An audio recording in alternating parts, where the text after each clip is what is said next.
I am Paula Eggleston. I am the VP for the Charleston Area League of Women Voters, Citizen Engagement, Community Engagement. And we are sponsoring a Connects event. And our Connects events usually happen on a monthly basis.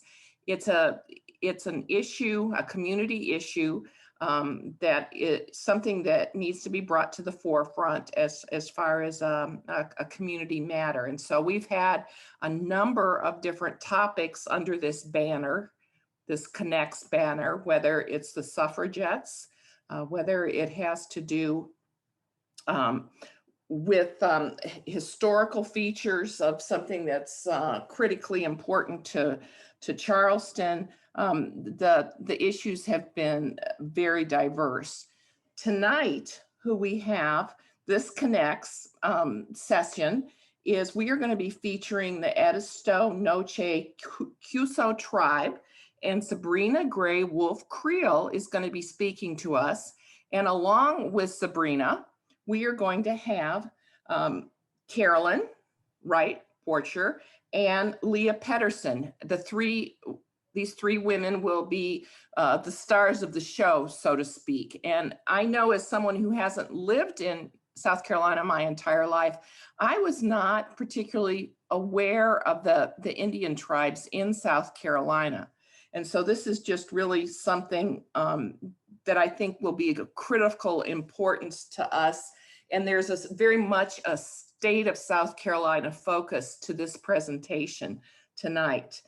I do want to say that the League of Women Voters National endorses Native American and Alaska Native Voting Rights Act of 2019.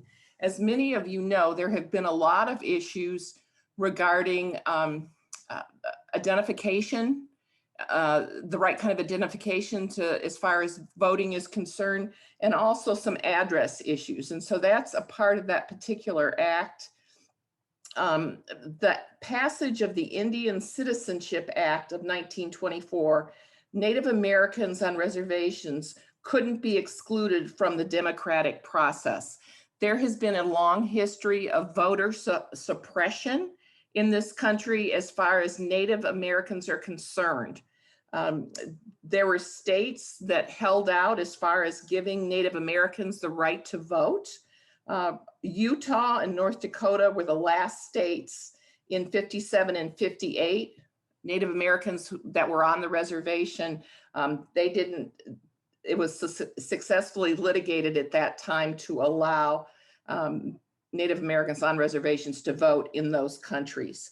The Voter Rights Act of 1965 certainly was inclusive of Native Americans as far as voters of color. And so there's legislation in the past that supports and certainly endorses the right for anyone to vote. So what you're going to hear today is a personal story of someone who has spent their life in North Carolina, is a Native American. And we're also going to hear about some historical features, segments that have to do with Native Americans in our state. So I'm going to pass it over to Leah Pedersen. And Leah is one of our directors of the Charleston Area League of Women Voters. So Leah, take it away. Thank you very much, Paula. I appreciate it. It's a privilege to be here speaking with all of you today. As the Charleston League's Director of Natural Resources, and also as our local delegate to the state level committee on racial and gender justice, I thank you all for taking time today to ponder our heritage, our land, and our greater community. In preparing this presentation, our team mulled over the concept that Native Americans have been somewhat invisible in our society. This is both in terms of our historical awareness of the first caretakers of this land, as well as the low profile that American Indians often have in today's society. Sorry, I'm gonna try to move forward here with my presentation. There we go. All right, so on the screen, you'll see some names that you'll recognize: Kiowa, Wando, Stono, Siwi, and Edisto. These are all names that we think of as communities or maybe high schools or rivers, but each of these names is an indigenous people of the Low Country that has gone extinct. Literally no descendants. The photo here is of Mary Varner Clark and her family, and it was taken in 1938. It's apparently the earliest and the only photo of a Low Country Native American family in the Library of Congress.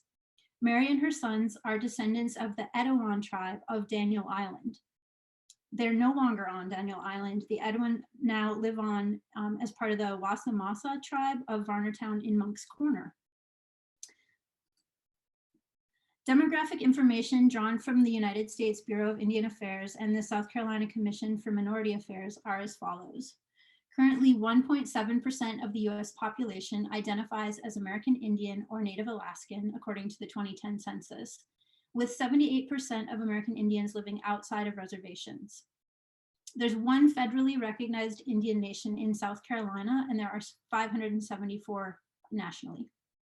In South Carolina, 46,000 residents identify as American Indian and Alaska Native in combination with one or more other races.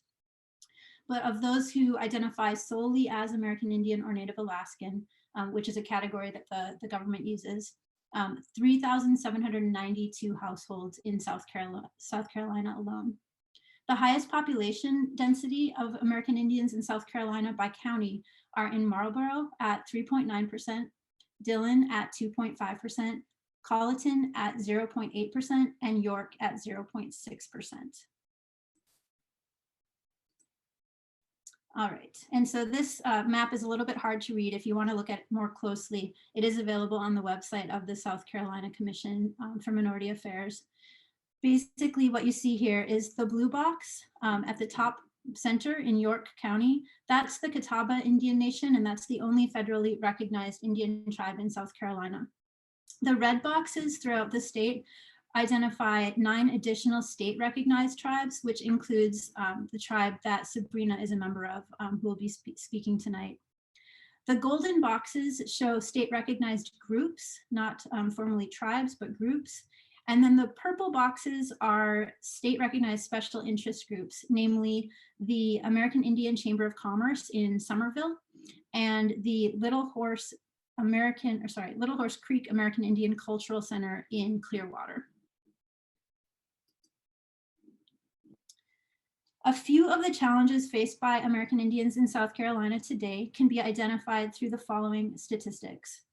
Almost a quarter of American Indians in South Carolina over 25 years of age do not have a high school diploma or equivalent, and only 11.5% have a bachelor's degree. Educational challenges are not a thing of the past.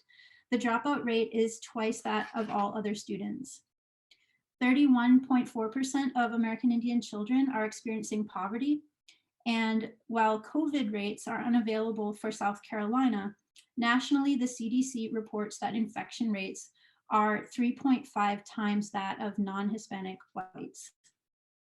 The CDC released a press release in August of this year that stated that persisting racial inequity and historical trauma have contributed to disparities in health and socioeconomic factors that have adversely affected tribal communities.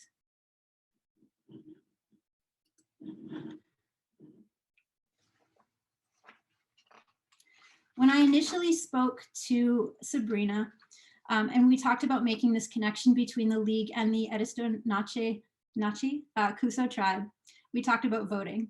And she pointed out early on in the conversation that American Indians and the government are they get along like water and oil. As advocates of democracy and of participation in the political process, it's important for the League to have a clear-eyed understanding of the history of this strange relationship. Government actions towards Native Americans have historically ranged from genocidal to negligent. I selected the following quotes as an historical and as a current metaphor for the relationship. On the left is a quote from a Cherokee playwright, a current playwright, Delana Studi, and I found this quote in a Code Switch podcast addressing the Cherokee Nation. When my father was Sam's age, he had just graduated from boarding school and enlisted in the Army, where there were only two boxes for ethnicity, white or Black. The government rendered him invisible and told him he had no voice. The quote on the right is a recent quote from the COVID crisis.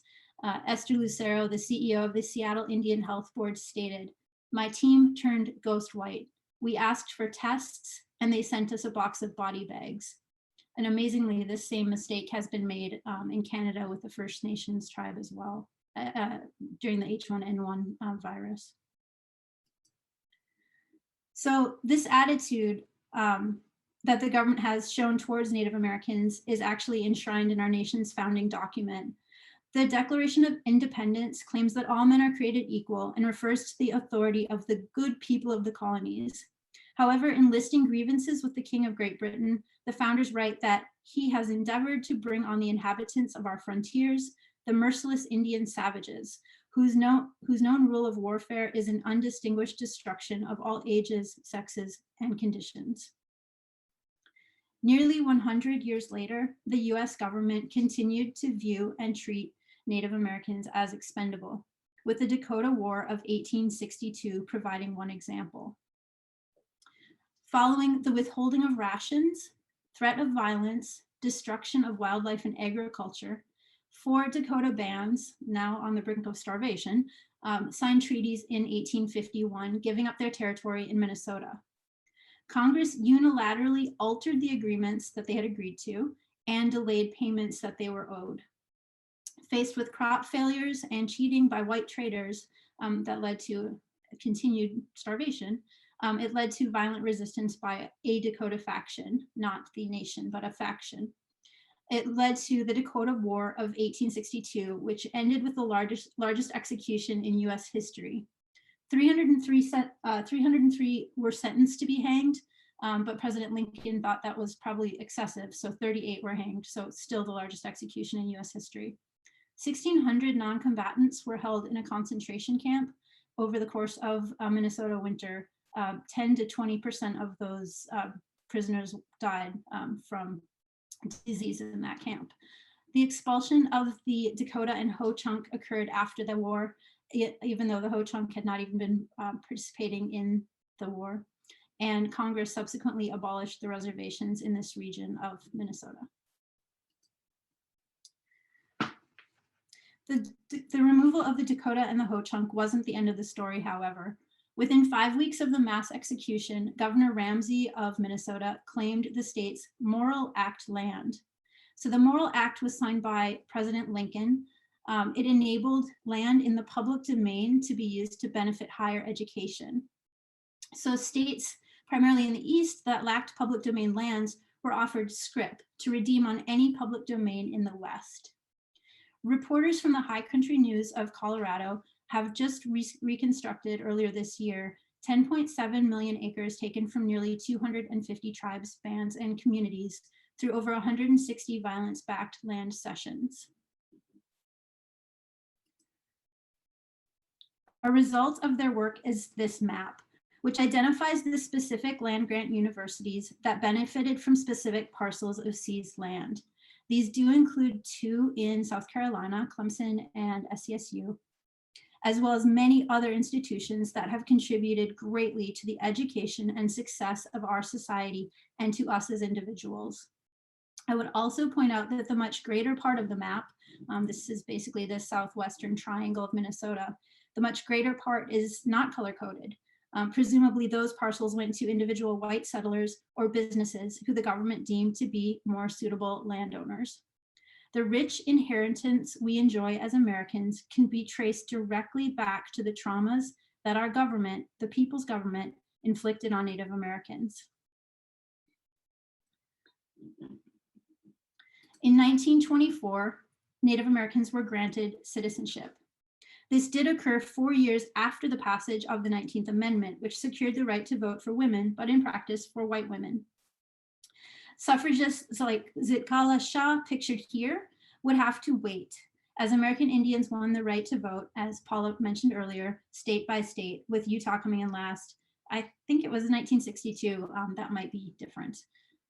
The Voting Rights Act of 1965 was helpful too, as Native Americans faced the same barriers that African Americans faced: literacy tests, poll taxes, and intimidation. Shelby County versus Holder in 2013 dismantled requirements that states with history of racial bias in voting get permission before passing new voting laws. And one unfortunate event after that was the 2018 North Dakota enacted new requirements that may prevent hundreds of Native residents from voting.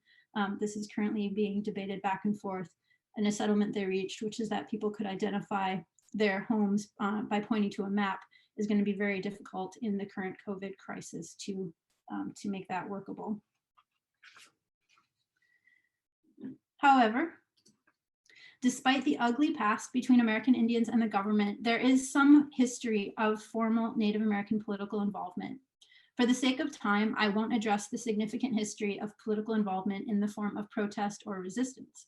But formally, politically, Hiram Rhodes Revels, on the left here, was the first American Indian senator. However, he was also the first African American senator, representing Mississippi in 1870. He was born in 1826 in North Carolina to free parents of African and Croatan Indian heritage. Interestingly enough, he settled later in Nochi, Mississippi. So back to where the tribe that we're going to be speaking with today has some origins from too. Charles Curtis was the first American Indian vice president in 1929 to 1933 under Hoover. He was also in the Senate prior to that, and he was a member of the Kaw Nation of Kansas with Kaw, Osage, Potawatomi, French, and British ancestry. He was the last Native American senator until Ben Nighthorse Campbell in 1992, I believe it is. It's covered on my screen. There has recently been a bit of an insurgence or uprising of participation. There's been a claiming of power and kind of a pushing off of this invisibility or non-participation. Anyway, lots to go through. But Winona LaDuke is a two-time vice presidential candidate and an environmental activist. She ran for vice president in 1996 and 2000. She's a member of the Ojibwe Nation in Minnesota. And then very recently, we had our first Native American Congresswomen elected, both in 2018, Sharice Davids of the Ho-Chunk Nation representing Kansas, and Deb Holland of the Pueblo of Laguna representing New Mexico.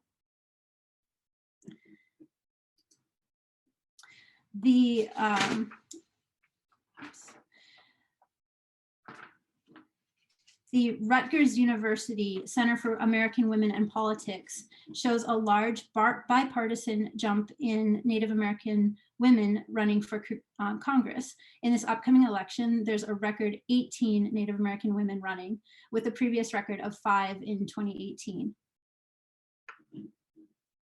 One additional current situation that's occurring is that the Cherokee Nation has appointed Kimberly Teehee as their delegate designee to Congress.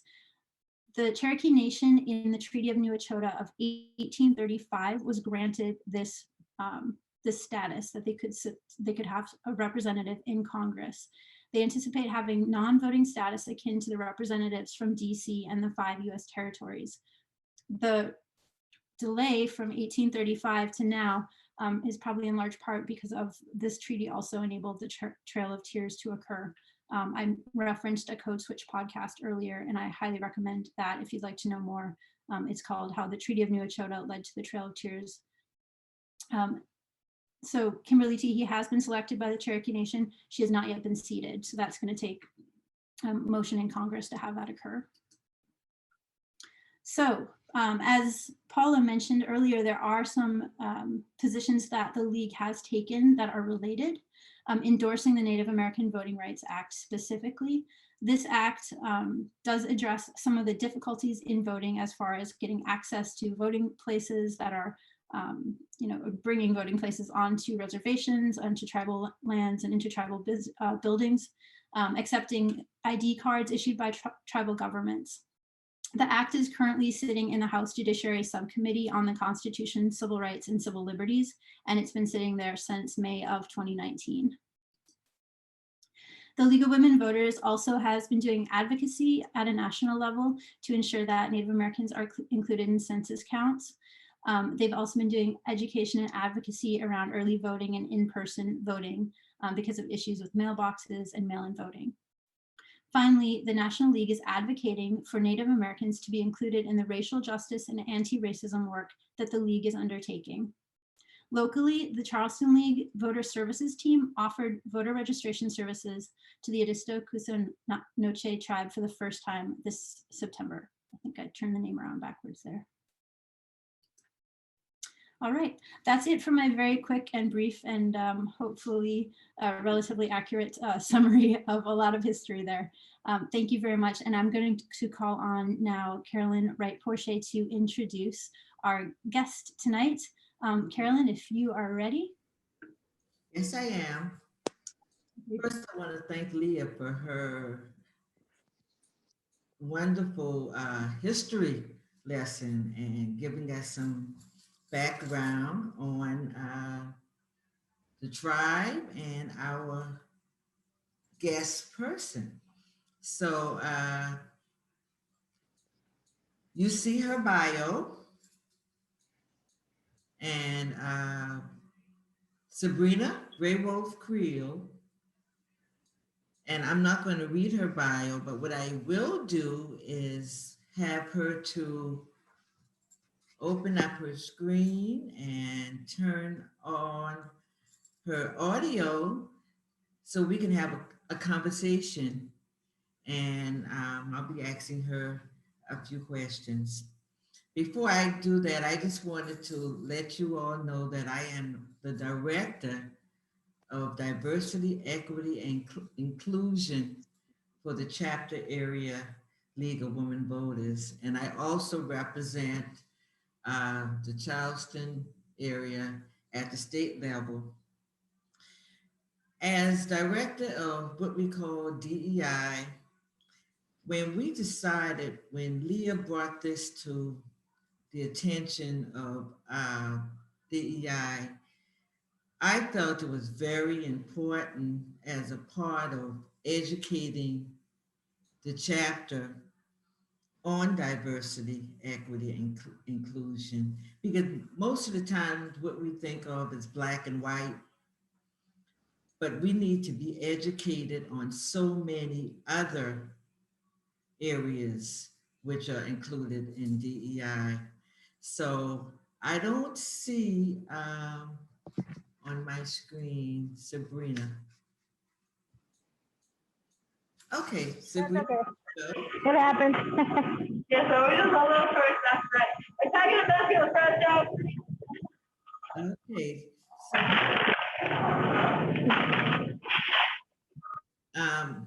Thank you. Sabrina, there was a lot of information provided in Leah's presentation about the history. Can you tell us in your own words about your community and give us a little bit more information about how you see the history? Our tribe is, it was actually originally around the Charleston area. Back in the early 1800s, they kind of, the state kind of pushed us back to the area that we're in now. Our tribe is actually based off of two different tribes together.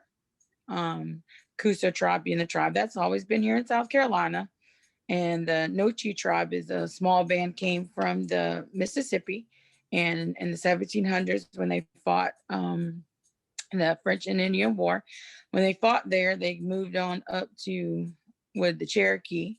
And then they fought there some more. So then they come on down here in a small band and then got with us. And well, that's how we came about. So from there on, now we are located in the Charleston, I mean, not the Charleston, but the Dorchester and Colleton counties along the Edisto River. The land was granted, this area was granted to us by the state when they removed us from our original homelands, if you would like to use that word, which was up there by the Cooper and the Ashepoo and the Stono rivers and so forth. So we were put here along the Edisto River. What compelled you? You're a relatively young lady, younger than I am, to be a tribal leader. And can you also just tell us a little bit about the structure, the leadership? Okay. Okay. I became a tribal leader, I think, because when I was a little girl, my mom moved me from our community. And when I moved away from here, I moved just up the street there to Somerville and Goose Creek area. And I just thought everybody knew that who I was or what I was. I didn't really realize that people didn't know that we weren't here. And so for like the first 5 years of my life, my grandfather was the chief at one point in time. So he would have to come to the schoolhouses and dressed out in his full regalia for people to even believe what I was. So, it's always kind of been dear to my heart. And then so when the seats come available and the opportunity came, I decided that I wanted to kind of follow in his footsteps, but I also wanted to make sure that what I could do as a part to give back to my people, as my community, to keep us going. Our tribe is run by a chief and a vice chief. It is a tribal council board that makes the decisions. A chief is really just our ambassador. He just got to go tell everybody what we want, kind of thing, is what we tell him. But we have bylaws, we have a constitution, we have tribal enrollment. I mean, it's set up as our own, as our own government. We vote on everything that we discuss as what we want or what we have, or the rules, the laws, and the majority rules. And so that's basically how we run it. We have everything divided up into categories and maintenance, bills, education. I mean, all the above. And everybody just pitches in and we make the call as a board together. And then we usually, we have an annual meeting every year with our tribe. It's usually in November, in our upcoming homecoming, that we elaborate to all of our tribal community exactly what's been going on, what we're working on, what the goals are to keep moving forward, to keep our tribe ongoing and trying to become more self-sufficient. You talked about the structure, and as an African American, I know there's certain things in my culture that I treasure from my community and the culture. What do you most treasure about your community and your culture? Pride. There is a pride because we were that people, the settlers or whatnot, try to do away with us. I'll just say it as that. But survival. We adapted, we survived, and a lot of people look at the history of it as being so negative on Native Americans, as we're called savages, we're called this, we're called that. But I don't see it as that. Most of us don't see it as being savaged or, all we basically did was what the good book tells us to do, is to treat one another, treat our brothers and sisters or our neighbors just like we want to be treated. And so that's what we did. Now, we can't help that it wasn't reciprocated, but that's kind of the way that natives work, is that we try to help one another, regardless if my family or your family needs something. That's what we try to do, and that runs really deep here. And so I treasure that the most, is that we look out for the next man, not just ourselves. Do you see most of that coming from when you call savages, from what was portrayed of? Do you still see some of that? Yeah, you see a lot of that still. There, even in my community here, there's a reputation that people don't come to the, well, what they call it, the Ridge or Creel Town, because it's like they say it's bad here, or if you're not one of us, then you don't get to, you might not make it out, that kind of thing. That's kind of the reputation that has become because we're Native American, or because we do stand up for ourselves, or whatever the case may be. So I think it stems from that.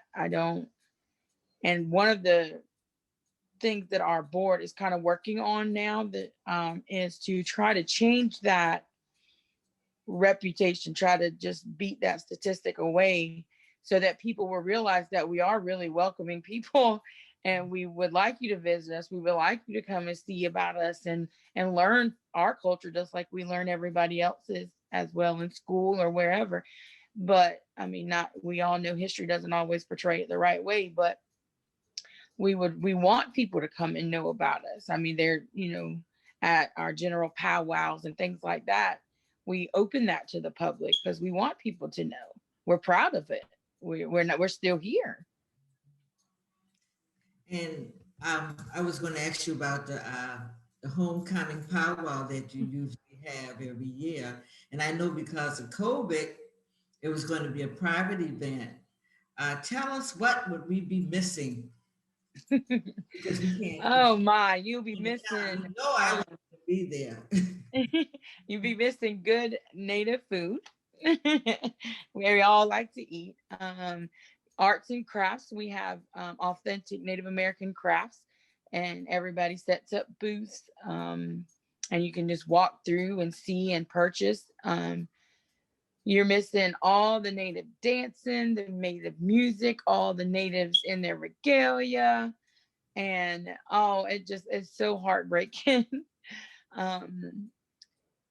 Because of COVID, they made it private this year just for travel members, and it won't be as big or as what we usually do because of COVID. So, but we have to have our annual meetings and things like that, and talk with our tribal people. So we're going to just do a little something for them and get them updated, and do our annual calls and things like that. And then that will be it. We usually have a bigger powwow in April that is open to the public as well. And that's really the big one, where we have all vendors from all over and drums from all over. And just, it's a big old event, and other tribes from South Carolina come, and we just have a big old powwow. And we didn't get to have one this year either because of COVID. You just mentioned that other tribes would come to the powwow. How much interaction do you have with other tribes in the region? We usually help one another out for powwows because most Native American tribes operate as a nonprofit. So we don't really get money from anywhere. So what we do is every tribe usually has a big powwow, which is your big fundraiser for the year, so that you can keep the lights on your community center and things like that for the community. So all the tribes usually in South Carolina, we travel to each other's powwow to support one another. Is tribal land individually owned, or how does that work? If it's tribal land, then it's owned by the tribe itself. In our community, we do have pieces of tribal land, but most of ours in our community of our tribe is privately owned. I know, we speak English. You and I are speaking English, and I believe you studied the Natchez language. Tell us about that, and are there still a lot of fluent Natchez speakers around? We study our former Chief Andrew Spell. He went and studied with Chief Hutke out there in Oklahoma. And then he brought it back to us and was teaching us. We're trying to revive that language. I think the last fluent speaker died about 2 years ago. but we do have the dictionary.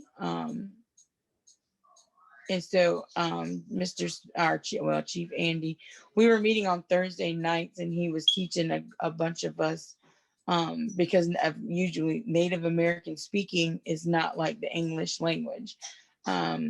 Everything's kind of said backwards. Instead of saying like, that's a Nachi town down there, you would say Nachi town down there. It's kind of, you just flip the sentence, it's backwards.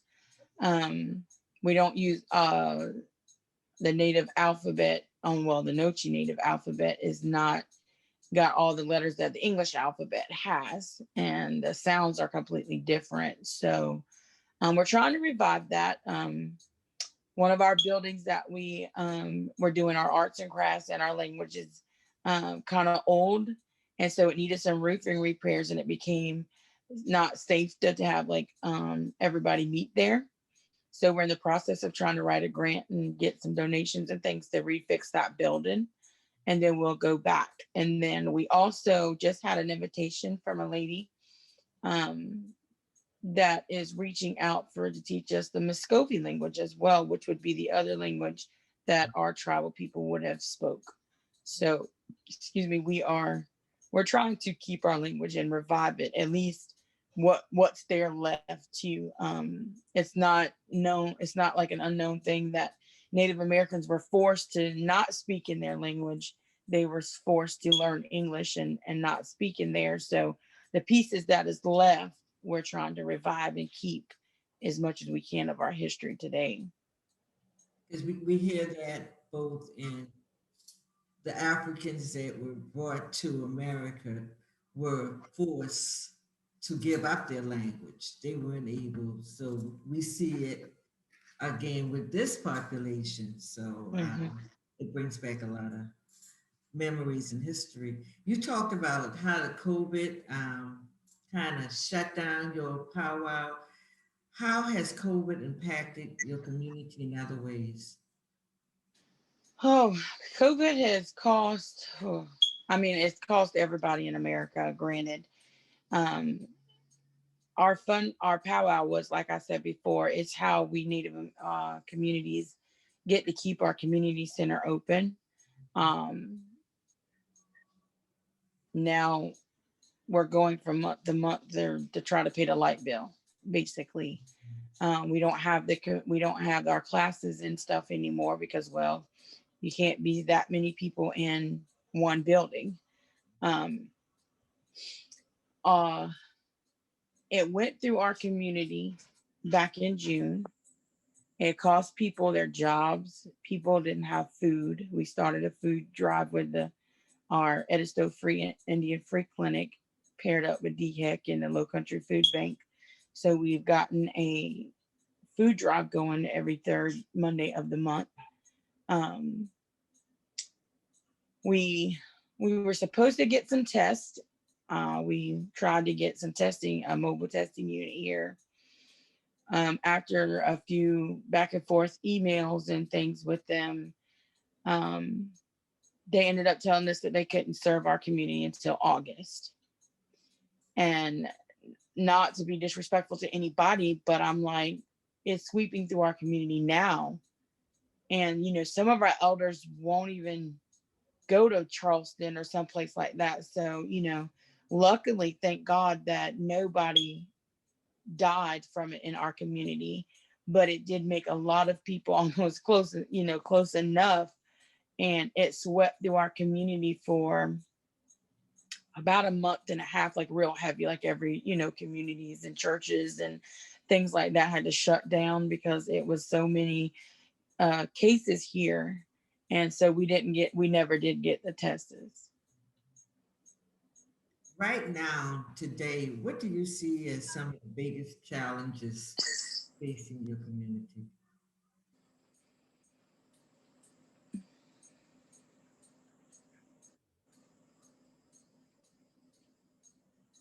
I think one of our biggest challenges, because we've been doing a lot of things to change the outlook or the inlook, the way the world looks at us.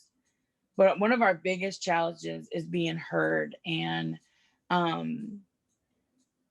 giving our tribal members, we have pride, but then they're still scared, in my opinion. Some of them are still scared to speak to officials. They're still scared to identify themselves as natives because they are not been allowed to, or when they were before. Just like simple things as going to a doctor and or a hospital, and you look on the paper and they've gotten you down as white or black or whatever the case may be, instead of just leaving it there to say, no, I'm Native American. There was some stories through our community here where back in the day, about 3 generations ago, when natives would tell people that they were Native American, they wouldn't listen to them and they would just put down what they thought they were. Even as far as the midwives that was coming out here and delivering the children, they would look at them, and if they looked Puerto Rican, they say, oh no, you're Puerto Rican. If you look dark, more darker skinned, no, you're black. If you look more light skinned, you're white.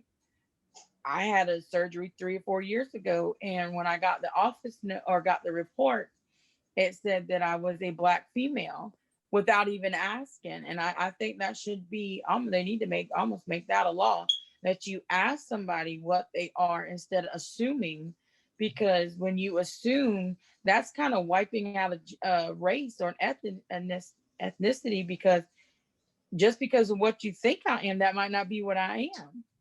So they need to ask somebody, because like even for census, this year's census was the first year that census has ever asked a Native American what tribe you belong to. So those little things that everybody else gets, why don't Native Americans? You have enlightened us on so many different things. I know when we looked at that map, it talked about the orange boxes said that you were groups. Um, tell us about the process that your tribe has undergone to win state recognition, and what are the benefits of being recognized by the state? Really, state recognition, besides, is just an acknowledgement of South Carolina to say that there's a Native community there. That's about it. It's a resource center that is supposed to help Native American communities with funding and things like that the community needs, that because we are a minority group. The state gives you that recognition, which is it. I mean, a lot of people say it doesn't help you get federal recognized, which it doesn't, but it doesn't hurt you either. So, and they do help. It's almost like a resource center, if you want to think of it like that, where if our community is lacking something, then we can say to our ambassador at the CMA and say, hey, well, we need funding for this. Then they can point us in the direction to get those things. The grouping of the CMA is different than what the Native American leaders would say. I'm almost getting a little afraid with the self-identifying thing, because I understand the whole self-identify thing, and that's fine for whoever wants to in different cases, but it's hard enough now for Native Americans to prove who we are than somebody that's not Native American to say, oh, well, we're Native American, or because I identify as Native American, that's what we can do. So some of those groups, I'm not saying they are or isn't, but some of those groups that are not officially tribes, you kind of think about that sometimes, to wonder why they're not at tribal capacity. So I'm not really sure what their standards are for the grouping, because we're not part of that grouping, because we're a tribe. So I'm not really sure how they do about that grouping. But it's kind of scary, because all these pop-up things that are coming up like that doesn't help a true Native American tribe, if that makes sense. You know, I'm not downing any group or anybody, for it. I'm just saying, because then it's the state and the federal government that are siphoning through to say, well, hey, well, this group is this and that group is that, so it just kind of makes it a little bit harder for our already almost impossible process. And with you being recognized in the state, is that a step towards you receiving federal recognition? No. Mm-mm. Process? The state recognition doesn't really help you, but it does help you with the actual your government to government relationship between tribe and government of the state of South Carolina. The BIA for federal acknowledgement, that's just a process, and it doesn't matter whether I'm state recognized or not state recognized or whatever the case may be. The BIA has its own criteria, and you have to meet all those criteria. It's a lot of money, a lot of legwork that you've got to do. We are working on our petition to become federal recognized. And in the next 2 years, we are hoping that our acknowledgement will be already processed. You talked a lot about policy and having laws. Would you be willing to tell us about your thoughts on voting? I really will be honest and say I never really thought my voice mattered as growing up, as a girl, as a woman, as a Native American. What can I do? I'm just one person.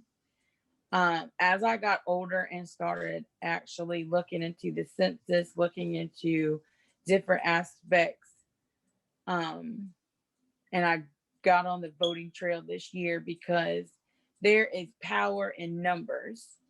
And at least if we don't get what we want, so to speak, at least we voiced it. So I am, from this year and from in the future, I will be pushing or promoting, might as well say, to my tribal community as well as any other tribal community, and trying to help people to realize that if we don't vote, then we're not even trying. Like, we're not even trying to say, well, this is the move we want, or this is the things that we need, type of thing. In our community now, I did a little survey online, or a little question on our Facebook, and I asked people who in our tribal members is registered to vote. And I was sad to say that not very many people are.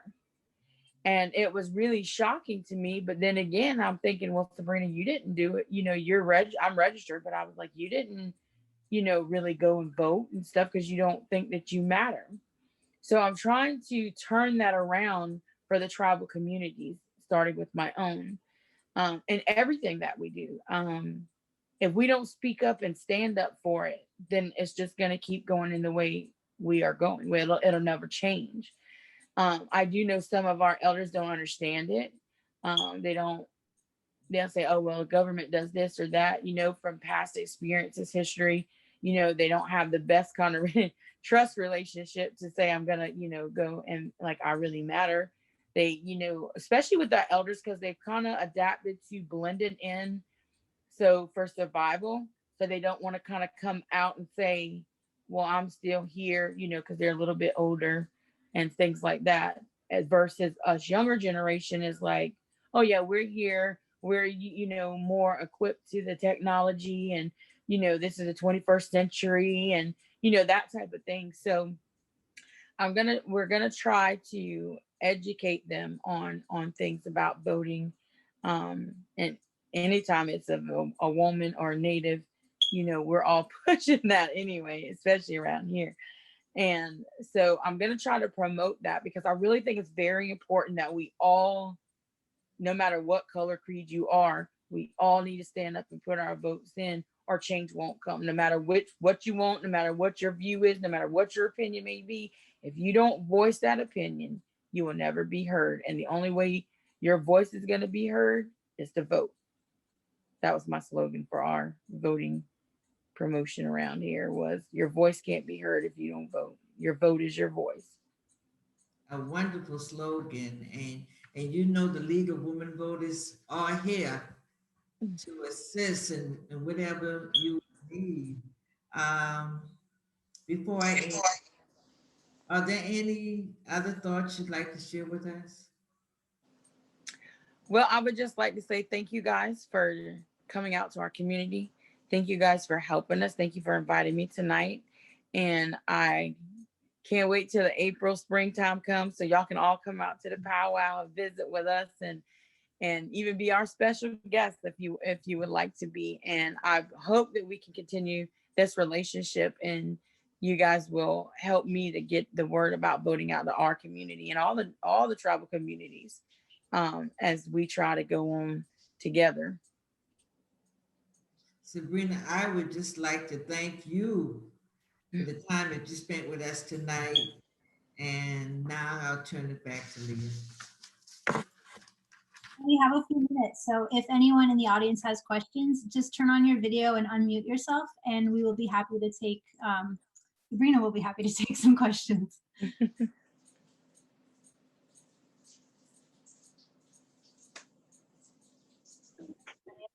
I'm trying to do my screen, but I can't. Oh, that's all right. Okay. My name is Andrea Behelada Robinson. Thanks for, first of all, thanks for being courageous and telling us your story. I'm originally from Colombia, South America, and I am a native there.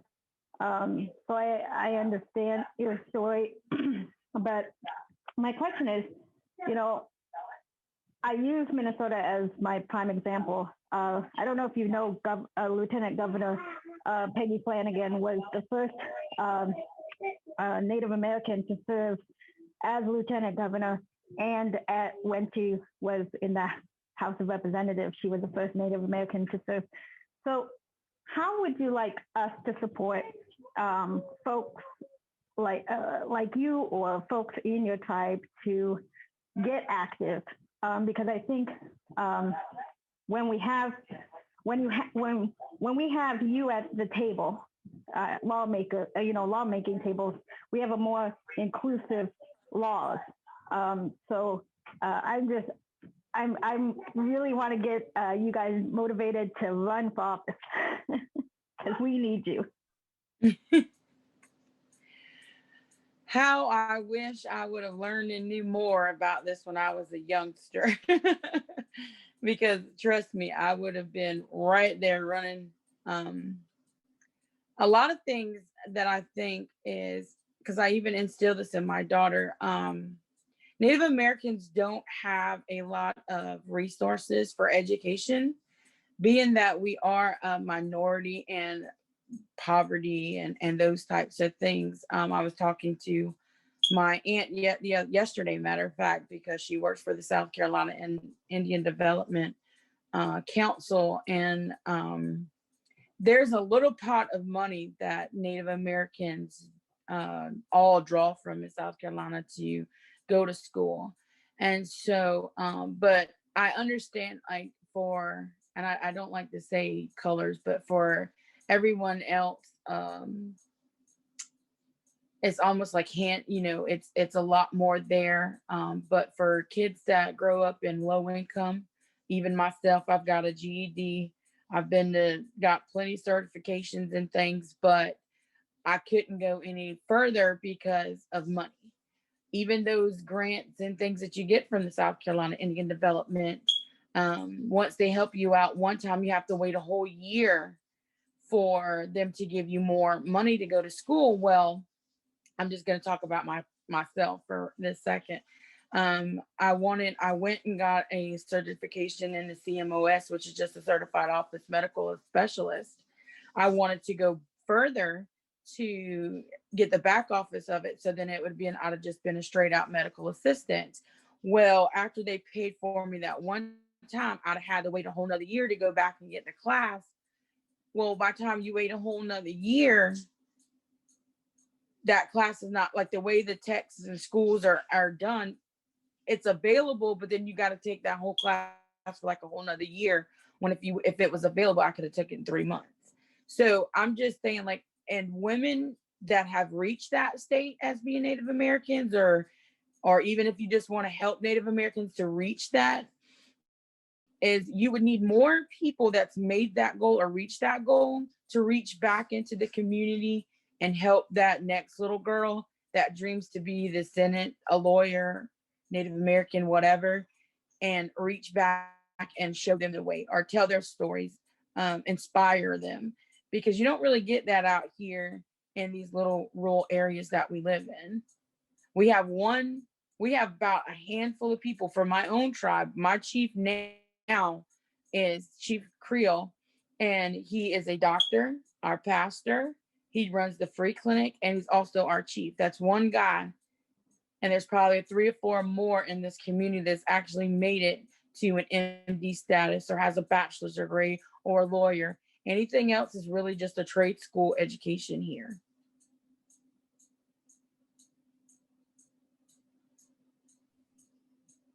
Are there any other questions?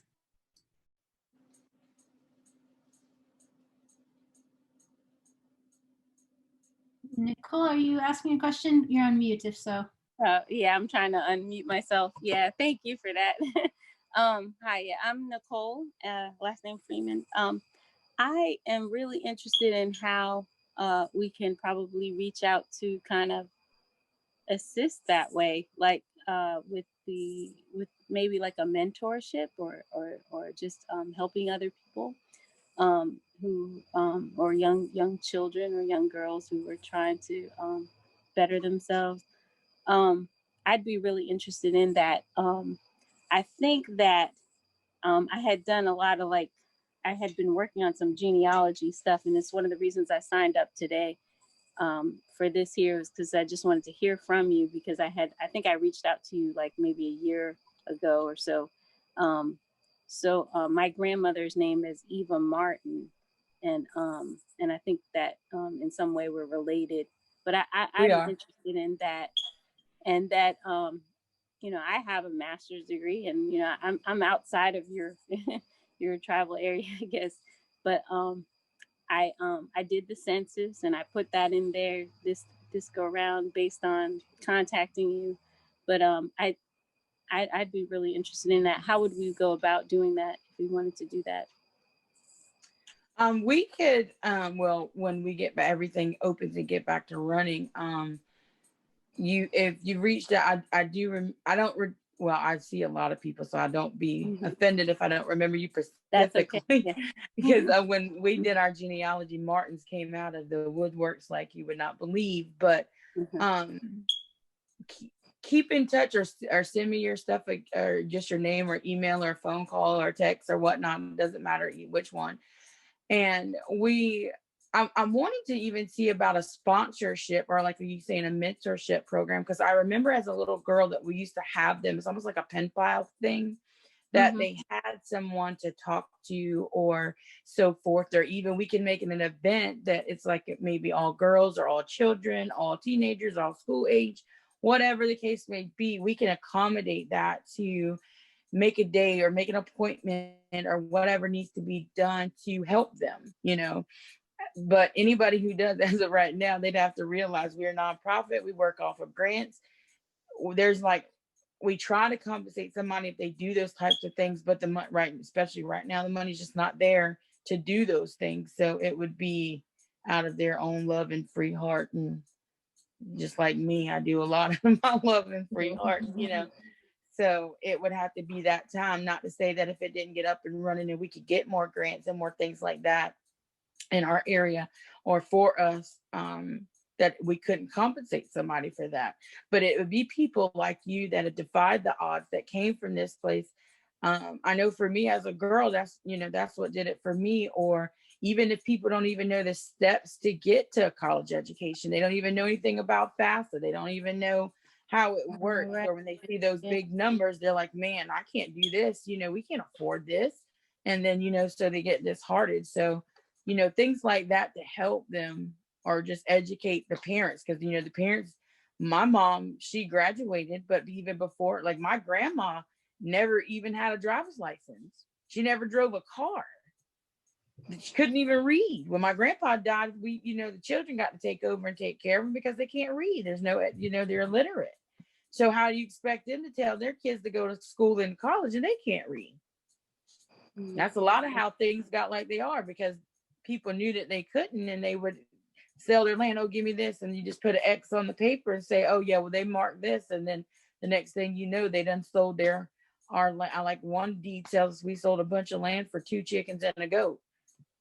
Where they do that at, I don't know. But just things like that. Because I mean, if we don't, we're gonna just I'm afraid it's gonna die out, and we're gonna die out if we don't. Oh yeah. Well, I'll reach out. I see where I can contact you, and I'll put something in there. And I'd love to mentor someone, as a just because I can and I'm able. So I'd love to do that. Yeah. Okay. Thank you for that. Looks like maybe Jennifer, do you have a question? And then we should probably wrap up. We're hitting the hour here. So I do. Hi, Sabrina. Hi. I was wondering if your tribe had applied for any of the CARES Act money that's available now to nonprofits. It just became available in South Carolina yesterday, the application. Mm-hmm. I started the application today. Okay, good. I am working on one for another organization, so I'll be happy to help if you have any questions. There seems to be a lot of resources. I'm sure you can handle it, but I'm actually almost I'm not finished so with sure mine. I can handle it. But I'll try. But yes, please, if I don't know if my contact information is anywhere on here, but I definitely will take you up on that. Yeah. I definitely. Yeah, Leah, maybe we could send out contact information to people that signed up for the discussion tonight. we can do that. Yeah, Yeah. that would be great. Great. Thank you. And then I'll let Paula wrap it up here tonight. Thank you very much. Okay. On behalf of the Charleston Area League of Women Voters, we want to thank in particular Sabrina for sharing her story with us today. It was very moving, and it, I believe, gives us new insights as to the experiences of Native Americans, not only in our state, but nationally. And Leah and Carolyn from the League for organizing this event and the planning that went into putting this on. There's a lot of behind the scenes things that take place. And of course, Barbara Griffin, our president of the Charleston Area League of Women Voters. Barbara does the Zoom support behind the scenes, and she's always calm and always there, and we really appreciate what she does. So we will get that contact information. I know myself, I would like to get involved too, as far as tutoring and mentoring. And so we will send you Sabrina's contact information, and I know that we can get something started in supporting the tribe. So thank you for joining us this evening.